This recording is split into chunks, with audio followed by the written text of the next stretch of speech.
Hi hello అండి అందరికీ. చాలా కమ్మగా బెల్లంతో అయితే కలకంద ప్రిపేర్ చేశాను. మనం ఇంట్లోనే చాలా ఈజీగా ప్రిపేర్ చేసుకోవచ్చు. నేను ఇంతకుముందు వీడియోస్లో కూడా కలకంద ప్రిపేర్ చేశాను. దానికోసం అయితే నేను షుగర్ యాడ్ చేశాను.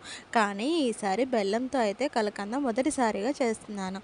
దానికోసం ఫస్ట్ అయితే చిక్కటి గేదె పాలను తీసుకుంటున్నాను. లీటర్ పాలని ఒక స్టవ్ ఆన్ చేసుకొని ఒక పెద్ద బాణీ అయితే పెట్టేసుకొని దాంట్లో లీటర్ పాలు పోసి మరిగేటప్పుడు 2 టేబుల్ స్పూన్స్ వరకు నెయ్యి అయితే యాడ్ చేసుకున్నాం. మనం ఫస్ట్ నుంచి కలుపుతూ ఉండాలంటే మనకి చెయ్యి నొప్పి, టైం వేస్ట్ అవుతూ ఉంటుంది కదా.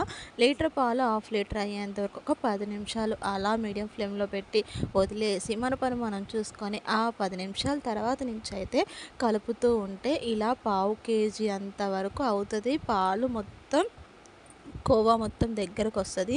దగ్గరకొచ్చిన తర్వాత మనకు టేస్ట్ తగినంత బెల్లాన్ని యాడ్ చేసుకొని ఎక్కడ అడుగంటకుండా చుట్టూ ఇలా కలుపుకుంటూ మధ్యలోకి ఇలా కొంచెం పాకమంతా దగ్గరకొచ్చేంత వరకు కలుపుకొని స్టవ్ ఆఫ్ చేసుకొని ఏదైనా బౌల్కి కానీ ప్లేట్కి కానీ నెయ్యి రాసుకొని దీన్ని వేసుకొని కొంతసేపు ఉంచుకుంటే మనకి చాలా పర్ఫెక్ట్గా అయితే కలకంద రెడీ అయిపోతుంది. అంతే.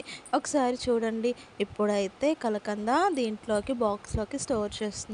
ఒక 1 అవర్ తర్వాత దీన్ని చూస్తే మనం డిమౌల్డ్ చేసుకొని కట్ చేసుకోవచ్చు. మనకి ఇది పర్ఫెక్ట్గా వచ్చిందని చెప్పడానికి ఇలా చుడితే దగ్గరకు అవుతుంది చూడండి. ఇప్పుడైతే ఇది స్టిఫ్గా అయిపోయింది. దీన్ని రిమౌల్డ్ చేసేసి దీన్ని కట్ చేసేసుకొని టేస్ట్ చేసేయచ్చు. చూస్తుంటేనే అర్థమవుతుంది కదా టేస్టీగా కలకంద ఎంత బాగా వచ్చిందో. మనకి 1 లీటర్ పాలకి ఖచ్చితంగా పావు కేజీ కలకంద వస్తుంది. మరి మార్కెట్లో పావు కేజీ కలకంద రేట్ ఎంత ఉందో కామెంట్ అయితే చేయండి. నాకైతే చాలా నచ్చింది బెల్లం కలకంద. మరి మీకెంత నచ్చిందో కామెంట్ చేయండి.